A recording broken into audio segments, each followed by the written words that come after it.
Hi guys, it's Dylan from Bijou Diamond Jewellery in London again with another watch review, and today we're looking at the Omega Seamaster Ploprof 1200M.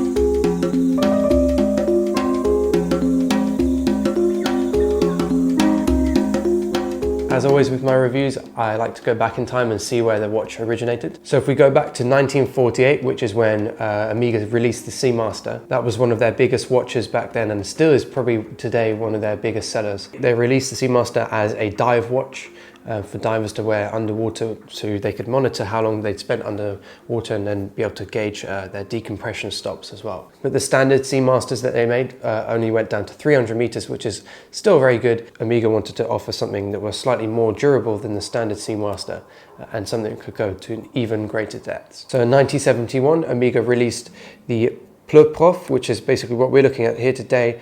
And that stands for Plongeur Professionnel, which is French for professional diver. The Ploprof was originally machined from one single piece of stainless steel, and it featured a unique crown that was basically like a square bolt. And the bolt wasn't actually the crown, it was a screw that would tighten over the top of the crown. So in order to get to the crown, you have to undo this bolt, and the bolt would pull over the crown guard as well as just the screw, and basically formed an even tighter lock between the outside water and the crown. The squareness of the bolt also meant that it was pretty hard for someone to unscrew it because it was flat and flush with the edges. Bezels on dive watches are really important for divers to be able to measure time. And in order to do this, brands like Omega and Rolex have these rotating bezels. So you can set your pointer, like we see at 12 o'clock here, to wherever you want your dive to start. So wherever you jump in the water, you then set it to where your minutes hand is there. And it would kind of count through those minutes then of how long you've been underwater. Omega have made chronograph dive watches so that people can time them via chronograph, but divers tend to prefer something slightly easier to read, so they can just set their bezel and then just use basically time elapsed, so with your minutes hand to see how much time's gone by during your dive and then monitor when you need to resurface again. Brands like Rolex have it unidirectional, so it only goes one way, the bezel, or only twists one way, and that means that you can't accidentally knock the bezel and mean that you spend longer underwater than you actually should have done. So basically they make it so that you could only spend less time, which is obviously much safer. But Omega wanted to take a different approach with that one, and they have this bi-directional, which means it goes both ways, but they've got this locking button here, and you hold down that button and then rotate the bezel like that, and that keeps it locked in position, and there's no way for it to move then. So this is much more secure than a standard bezel, and kind of adds to that whole elevated effect that this Ploprof has, that real professional diving watch, not just a fun or consumer dive watch. This is a real professional tool. Omega also did something slightly different with this watch versus other brands. Helium is a big factor when it comes to diving. Because you go down to such great depths, the pressure is very high, and that means that particles get compressed against the watch case and compress the whole case in general. But it also means that smaller particles like helium can enter into the watch mechanism through the different rubber gaskets and the crown, etc., etc.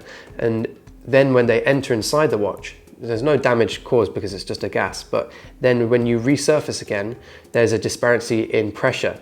So therefore the helium gas particles have to try and escape from the watch, and doing so they can crack the crystal. So basically the case almost explodes outwards because there's so much pressure inside compared to outside. So other brands like Rolex invented a thing called a helium escape valve, which meant that you could just press a button and the helium would be able to escape through one of the valves. Omega did something slightly different. They do also have a helium escape valve on this watch, but they decided to take a different approach and make it that basically no gas could get inside the watch at all anyway. So the original Ploprof was actually more than 100 times airtight than the Apollo 11, the space shuttle, and it's also even more watertight than a submarine. So it's extremely watertight, extremely airtight.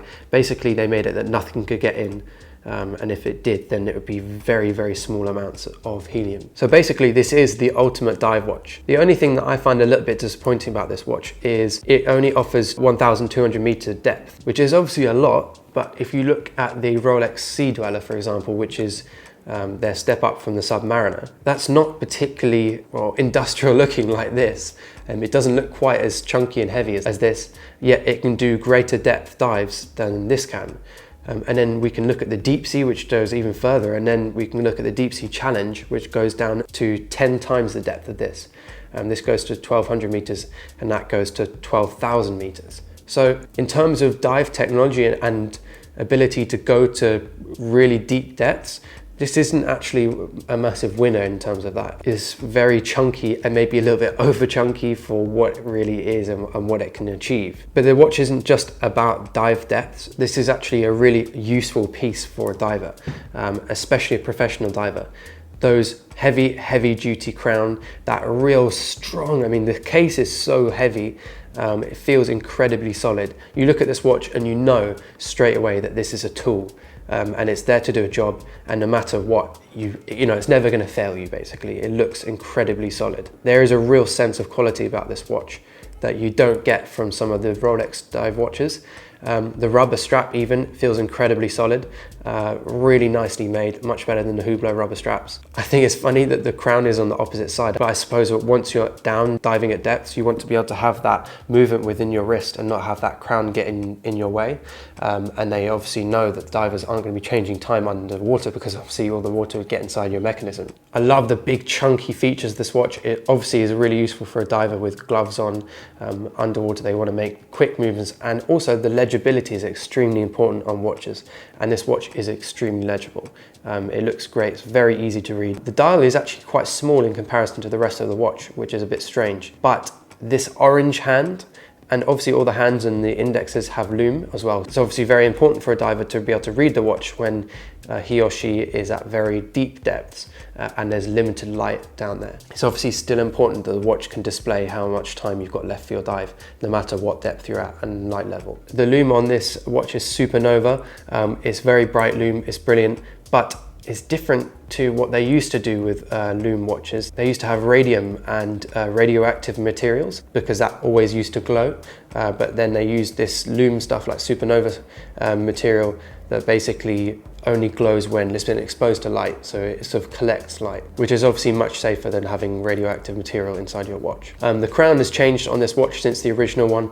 The crown is now much bigger and more solid, I think. It doesn't have the bolt anymore, you can see the crown there, but the crown guard actually is attached to the crown and closes over the crown, so it's even more secure. It's very, very hard to knock this and change the time accidentally underwater or allow water to enter the watch.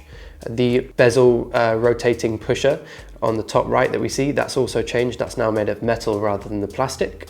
We've also got new dials compared to the original ones, and the rubber straps are slightly different as well. This clasp is very cool, actually. I was going to mention that. We've got our original seahorse on there, a little nod to the original Seamaster collection.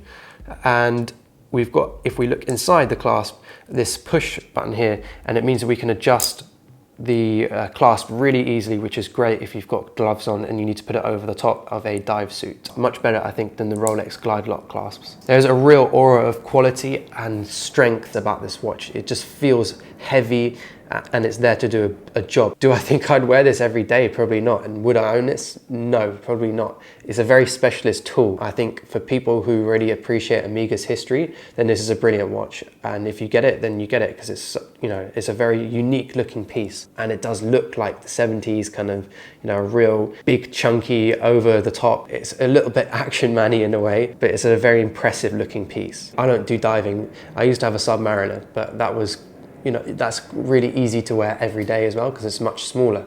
This is just so big that you can't put it with a suit really, because you can't put a dress cuff over the top of it because it's too large. It just looks very, very loud and chunky, especially with the orange, but brilliant for underwater. Let us know in the comments if you like this watch. Would you own it? If not, what other dive watch would you own? What dive watches do you prefer to this watch? What about this versus the Sea Dweller? Let us know in the comments what you think. Let us know what else you'd like to see watch-wise. Would you like to see some Pateks, maybe some Hublots? And stay tuned for more watch reviews.